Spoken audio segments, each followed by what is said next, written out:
Welcome to my YouTube channel study girl Shruti. बहुत बहुत स्वागत है आप सभी का फिर से मैं एक नए वीडियो में। देखिए आज के एक नए वीडियो में ये एंट्रेंस का कुछ एग्जाम का एमसीक्यू क्वेश्चन है, बहुविकल्पीय प्रश्न। ये बायोलॉजी की कुछ क्वेश्चन हैं, बहुविकल्पीय प्रश्न है। 25 बहुविकल्पीय प्रश्न है, इंपॉर्टेंट ये सब क्वेश्चन हैं। आइए देखते हैं पहला क्वेश्चन क्या है। पहला क्वेश्चन है रक्त होता है, बोल रहा है कि रक्त कहाँ होता है। तो आइए पहला ऑप्शन है एक संयोजी ऊतक, बी एक उपकलित ऊतक, सी ए व बी दोनों, डी इनमें से कोई नहीं। इसका सही आंसर क्या है? ए। ये रक्त कहाँ होता है? तो रक्त संयोजी ऊतक में होता है। इसका ऑप्शन ए सही है, ए संयोजी ऊतक। आइए देखते हैं दूसरा क्वेश्चन क्या है। दूसरा प्रश्न बोल रहा है रक्त शरीर में क्या कार्य करता है। बोल रहा है कि रक्त शरीर में क्या कार्य करता, मतलब कौन सा कार्य करता है। तो देखिए पहला ऑप्शन है सारे शरीर में ऑक्सीजन पहुंचाता है, बी है तरलता बनाता है, सी है भोजन पाचन में सहायक है, डी है खड़े होने में सहायता करता है। तो इसका सही आंसर क्या है दोस्तों? तरलता बनाता है, मतलब कि बी ऑप्शन है। जो रक्त शरीर में क्या करता है? रक्त शरीर में तरलता बनाता है। तो ऑप्शन बी राइट आंसर। आइए देखते हैं तीसरा प्रश्न क्या है। तीसरा प्रश्न क्या बोल रहा है देखते हैं। तीसरा प्रश्न बोल रहा है एक स्वस्थ व्यक्ति में लगभग डैश मिलियन होता है। बोल रहा है कि एक स्वस्थ व्यक्ति में कितना मिलियन होता है, मतलब कि लगभग कितना स्वस्थ रहने के लिए कितना मिलियन होना चाहिए। एक स्वस्थ एक व्यक्ति के शरीर में कितना मिलियन स्वस्थ के लिए रहना चाहिए। तो पहला ऑप्शन है 5 - 5.5, बी है 4 - 4.5, सी है 3 - 3.5 और डी है 6 - 6.5। तो इसका सही आंसर क्या है दोस्तों? इसका सही आंसर है ए 5 - 5.5 राइट आंसर है। जो 5 - 5.5 जब स्वस्थ व्यक्ति में जब मिलियन इतना होता है तो क्या होता है? वो स्वस्थ रहते हैं। आइए देखते हैं अगला प्रश्न क्या है। चौथा प्रश्न बोल रहा है मानव रुधिर को इंग्लिश में बोलते हैं ह्यूमन ब्लड। मानव रुधिर का पीएच हो जाए कि पीएच मान कितना होता है, किस में मानव रुधिर में जो पीएच होता है वो कितना होता है। तो पहला ऑप्शन है 7.2, दूसरा है 7.8, सी है 6.6 और डी है 7.4। तो इसका सही आंसर क्या है दोस्तों? 7.4 राइट आंसर है 7.4। मानव रुधिर में पीएच मान 7.4 होता है। तो डी राइट आंसर। आइए देखते हैं अगला प्रश्न क्या है। 5 प्रश्न बोल रहा है मनुष्य के खून का पीएच मान कितना होता है। बोल रहा है कि जो मनुष्य के खून का पीएच होता है मतलब कितना होता है। तो पहला ऑप्शन है कम अम्लीय, बी है अधिक अम्लीय, सी है कम क्षारीय, डी है अधिक क्षारीय। तो इसका सही ऑप्शन क्या है दोस्तों? कम क्षारीय। मनुष्य में खून का पीएच मान कम क्षारीय होता है। राइट आंसर है सी। आइए देखते हैं अगला क्वेश्चन क्या है। 6 क्वेश्चन क्या है देखिए। छठवां क्वेश्चन है मानव रक्त ह्यूमन बॉडी यदि अम्लीय यदि अम्लीय निम्न पीएच हो जाए तो क्या होगा। बोल रहा है कि जब मानव रक्त में अम्लीय निम्न हो जाए तो क्या हो जाएगा। तो पहला ऑप्शन है हीमोग्लोबिन की ऑक्सीजन वहन क्षमता बढ़ जाएगी, दूसरा है हीमोग्लोबिन की ऑक्सीजन वहन क्षमता कम हो जाएगी, सी है आरबीसी गणना बढ़ जाएगी, डी है आरबीसी गणना कम हो जाएगी। तो इसका राइट आंसर है दोस्तों बी बी है इसका राइट आंसर। हीमोग्लोबिन की ऑक्सीजन वहन क्षमता क्या होती है? कम हो जाएगी। किसमें? मानव रक्त में जो अम्लीय का हो जाएगा तो वो क्या होगा? तो हीमोग्लोबिन की ऑक्सीजन वहन क्षमता क्या होती है? कम हो जाएगी। तो राइट आंसर है बी। आइए देखते हैं अगला प्रश्न क्या है। सेवंथ प्रश्न बोल रहा है प्राकृतिक कोलाइड कौन सा है। बोल रहा है कि जो प्राकृतिक कोलाइड है वो कौन सा है। तो पहला ऑप्शन है इच्छु शर्करा, बी है डी है सोडियम क्लोराइड, और सॉरी सी है सोडियम क्लोराइड, डी है यूरिया। तो इसका राइट आंसर क्या है दोस्तों? इसका राइट आंसर रक्त। प्राकृतिक क्लोराइड है तो क्या है? रक्त है। कौन सा है? तो रक्त है। प्राकृतिक क्लोराइड क्या होती है? रक्त होती है। Right answer for B right answer. देखिए 8 क्वेश्चंस क्या बोल रहा है। 8वां क्वेश्चन बोल रहा है कणिकाओं कार्पशल कणिकाओं कार्पशल के बिना रक्त के तरल अंश को कहते हैं। बोल रहा है कि जो कणिकाओं में कार्पशल के बिना रक्त के तरल अंश को क्या कहते हैं? तो पहला ऑप्शन है ऊतक तरल, दूसरा है प्लाज्मा, तीसरा है सीरम, चौथा है लसिका। तो इसका राइट आंसर है दोस्त, देखिए बोल रहा है कणिकाओं में, तो इसका राइट आंसर क्या होगा दोस्तों? प्लाज्मा। जो प्लाज्मा होता है बिना रक्त के क्या होता है? तरल अंश होता है। प्लाज्मा तरल अंश होता है किसके? बिना रक्त के। आइए देखते हैं अगला प्रश्न है 9 प्रश्न क्या कह रहा है। नमो बोल रहा है मानव रक्त में कोशिकीय अंश का कितना प्रतिशत प्लाज्मा होता है? बोल रहा है जो मानव रक्त में कोशिकीय अंश होता है वो कितना प्रतिशत उसमें प्लाज्मा होता है? तो देखिए ए है 63%, बी है 55%, सी है 45% और डी है 83%। तो इसका राइट आंसर क्या है दोस्तों? इसका राइट आंसर बी 55%, 55 यानी 55% क्या है? अंश होता है। मतलब कि मानव रक्त में कोशिकीय अंश का कितना, कोशिकीय अंश का 55% क्या होता है? प्लाज्मा होता है। मानव रक्त में कितना होता है? तो 55% क्या होता है? प्लाज्मा होता है। आइए देखते हैं अगला प्रश्न क्या है। 10th प्रश्न बोल रहा है मानव रक्त प्लाज्मा में प्रायः पानी को प्रतिशत मात्रा में कितनी भीतरता होती है? बोल रहा है जो मानव रक्त होता है तो उस प्लाज्मा में कितनी पानी की प्रतिशत मात्रा होती है? तो देखिए पहला ऑप्शन है 60 से 64, बी है 70 से 75 और सी है 80 से 82 और डी है 90 से 92। तो इसका राइट आंसर क्या है दोस्तों? डी 90 से 92 क्या होता है? प्रतिशत। इसमें पानी की प्रतिशत कितना? 90 से 52 मात्रा में भीतरता होती है। आइए देखते हैं अगला प्रश्न क्या है। क्वेश्चन 11 बोल रहा है निम्न में से कौन एक प्लाज्मा प्रोटीन नहीं है? बोल रहा है जो 4 ये ऑप्शन है इसमें से कौन सा प्लाज्मा प्रोटीन नहीं है? तो पहला ऑप्शन है हीमोग्लोबिन, दूसरा है प्रोथ्रोम्बिन, तीसरा है फाइब्रिनोजन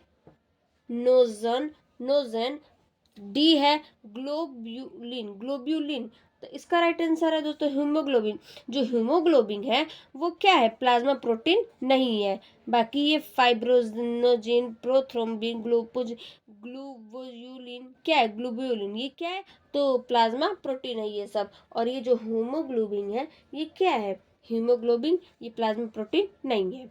आइए देखते हैं अगला प्रश्न क्या है। 12 प्रश्न बोल रहा है रक्त का ग्लूकोज स्तर सामान्यतः व्यक्त किया जाता है। बोल रहा है कि जो रक्त का ग्लूकोज स्तर होता है सामान्यतः व्यक्त किया जाता है। मतलब व्यक्त किया जाता है कैसे? तो देखिए पहला ऑप्शन है एचजी के एमएम में, दूसरा है मिलीग्राम प्रति डेसीलीटर में, तीसरा है भाग प्रति मिलियन में, चौथा है ग्राम प्रति लीटर में। तो इसका सही आंसर है दोस्तों मिलीग्राम प्रति डेसीलीटर में। जो मिलीग्राम प्रति डेसीलीटर में क्या होता है? रक्त का ग्लूकोज मिलीग्राम और डेसीलीटर में व्यक्त होता है। तो राइट आंसर क्या है? बी राइट आंसर है इसका, बी राइट आंसर। आइए देखते हैं अगला प्रश्न क्या है। 13 प्रश्न बोल रहा है वयस्कों में खाली पेट रुधिर ग्लूकोज स्तर mg 100 मिलियन में होता है। जो वयस्क में खाली पेट रुधिर होता है ग्लूकोज का स्तर वो 100 मिलियन में होता है। तो पहला ऑप्शन है 200, दूसरा है 160, सी है 100, डी है 60। तो देखिए सही आंसर क्या है दोस्तों?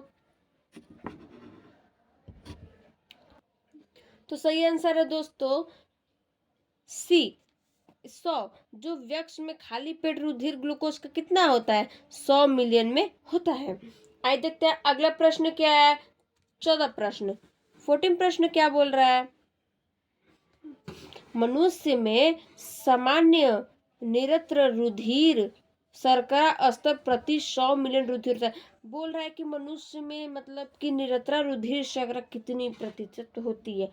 तो देखिए पहला ऑप्शन है 30 से 50 mg, बी है 50 से 70 mg, सी है 80 से 100 mg और डी है 120 से 140 mg। तो इसका राइट आंसर क्या है दोस्तों, 80 से 100 mg। जो 80 से 100 mg क्या है, मनुष्य में निरंतर रुधिर की शर्करा होती है कितना, 80 से 100 mg। आइए देखते हैं अगला प्रश्न क्या है, 15 प्रश्न।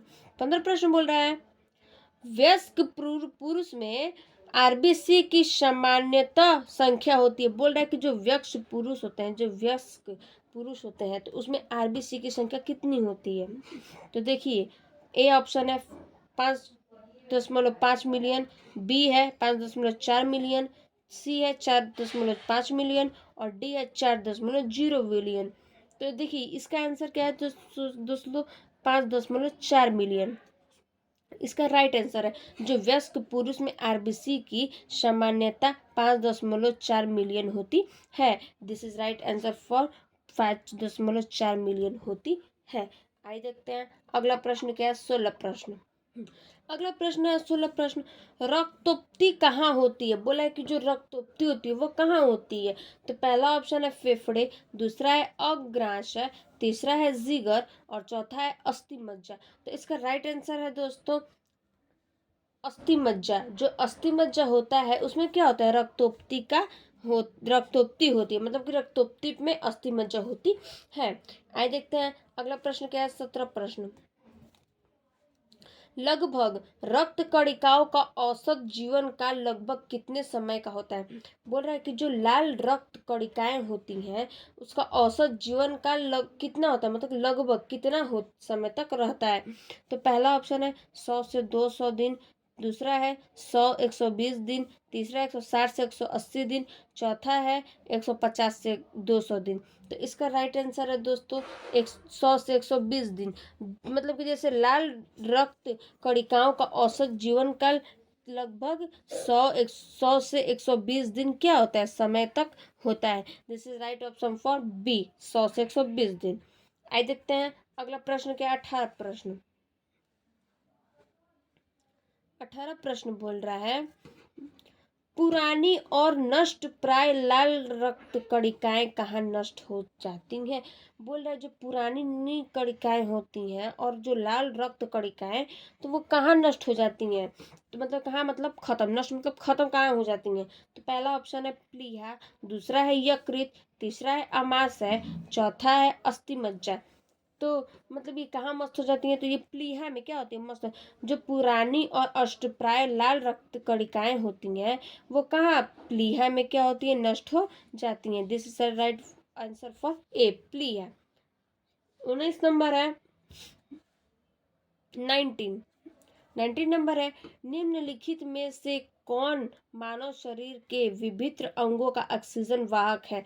बोल रहा है कि जो मानव शरीर के अंगों का ऑक्सीजन वाहक है वो कौन से मतलब शरीर के विभिन्न में। तो देखिए पहला ऑप्शन है लाल रक्त कोशिकाएं, दूसरा है श्वेत रक्त कोशिकाएं, तीसरा है प्लाज्मा और चौथा है तंत्रिकाएं। तो इसका राइट आंसर है दोस्तों लाल रक्त कोशिकाएं। जो लाल रक्त कोशिकाएं होती हैं वो क्या, मानव शरीर के विभिन्न अंगों का क्या होती है, ऑक्सीजन वाहक होती है। तो this for right answer A, लाल रक्त कोशिकाएं। आइए देखते हैं अगला प्रश्न क्या है, 14 प्रश्न। 14 प्रश्न बोल सॉरी 20 प्रश्न, 20 प्रश्न। 20 प्रश्न बोल रहा है रक्त में आरबीसी के बढ़ने से कौन सी स्थिति बन जाती है। बोल रहा है कि जो रक्त मतलब कि जो रक्त होता है वो आरबीसी के बढ़ने से कौन सा स्थिति बन जाता, मतलब क्या चीज बन जाता है। तो देखिए पहला ऑप्शन है एनीमिया, दूसरा है हेमोफेलिया, तीसरा है पालीसाइथेमिया, चौथा है लुकेमिया। तो इसका राइट आंसर है दोस्तों पालीसाइथेमिया। पॉलीसाइथेमिया, जो पाली रक्त में आरबीसी के बढ़ने से पॉलीसाइथेमिया क्या होती है, स्थित बन जाती है। पॉलीसाइथेमिया क्या होती है, इस आरबीसी में क्या होती है, स्थित बन जाती है, मतलब कि स्थिर हो जाती है। आइए देखते हैं अगला प्रश्न है 21 प्रश्न, 21 प्रश्न क्या है। देखिए तो अगला प्रश्न है 21 प्रश्न, मानव शरीर में रक्त की अपर्याप्त आपूर्ति को कहते हैं। बोला है कि जो मानव शरीर में रक्त की अपर्याप्त होती है आपूर्ति, वह उसे क्या कहते हैं। तो देखिए पहला ऑप्शन है इस्कीमिया, दूसरा है हाइपरीमिया, तीसरा है हीमोस्टैसिस और चौथा है हेमोरेज। तो इसका राइट आंसर है दोस्तों इस्कीमिया। जो इस्कीमिया है वो क्या है, मानव शरीर के रक्त में अपर्याप्त आपूर्ति हो को कहते हैं, मतलब इस्कीमिया को कहते हैं। आइए देखते हैं अगला प्रश्न क्या है 22 प्रश्न। 22 प्रश्न है, डब्ल्यूबीसी का बनना तथा आरबीसी का विनाश होता है। बोल रहा है कि डब्ल्यूसी का बनना और आरबीसी का विनाश होता है, मतलब कि कहाँ होता है, किस में होता है। पहला ऑप्शन है लसिका ग्रंथ में, दूसरा है प्लीहा में, तीसरा है पेंक्रियाज में और चौथा है यकृत में। तो देखिए ये कहाँ विनाश होता है इसका, तो इसका प्लीहा में क्या होता है, विनाश होता है किसका, आरबीसी का। जो डब्ल्यूबीसी का बनना होता है वो तथा आरबीसी का विनाश होता है, डब्ल्यूसी में बनता है और आरबीसी में क्या होता है, विनाश होता है, किसमें, प्लीहा में। अगला प्रश्न है 23 प्रश्न। 23 प्रश्न बोल रहा है हीमोग्लोबिन का मुख्य घटक है। बोल रहा है हीमोग्लोबिन का मुख्य घटक क्या है। तो पहला ऑप्शन है श्वेत रक्त कोशिकाएं, दूसरा है लाल रक्त कोशिकाएं, तीसरा है प्लाज्मा, चौथा है सभी विकल्प सही है। तो देखिए इसका क्या है राइट आंसर, इसका राइट आंसर है लाल रक्त कोशिकाएं। जो लाल रक्त कोशिकाएं होती हैं वो हीमोग्लोबिन का क्या होती है, मुक्त क्या होती है, घटक होती है। अगला प्रश्न है 24 प्रश्न, हीमोग्लोबिन क्या होता है। बोला कि हीमोग्लोबिन जो होता है वो क्या होता है। तो पहला ऑप्शन है प्रोटीन, दूसरा कार्बोहाइड्रेट, सी वसा और डी विटामिन। तो देखिए बोल रहा है कि हीमोग्लोबिन क्या होता है, तो हीमोग्लोबिन एक प्रोटीन होता है। क्या होता है, प्रोटीन होता है। हीमोग्लोबिन क्या होता है, तो प्रोटीन होता है। अगला प्रश्न है सब 25 प्रश्न, लास्ट प्रश्न, निम्न में से वर्णक प्रोटीन क्रोमोप्रोटीन कौन सा है। बोल रहा है कि जो निम्न में से प्रोटीन होता है वर्णक प्रोटीन, वो कौन सा प्रोटीन होता है। तो पहला ऑप्शन है म्यूसिन, दूसरा है हीमोग्लोबिन, तीसरा है पेप्टोन और चौथा है विटेलिन। तो इसका सही आंसर क्या है दोस्तों, इसका सही आंसर हीमोग्लोबिन। जो हीमोग्लोबिन है वो क्या है, वर्णक प्रोटीन क्रोमोटीन का प्रोमोटीन है। जो प्रोटीन क्रोमोटीन है वो क्या है, होमोग्लोबिन है। Thank you. फिर चलिए देखते हैं अगले वीडियो में।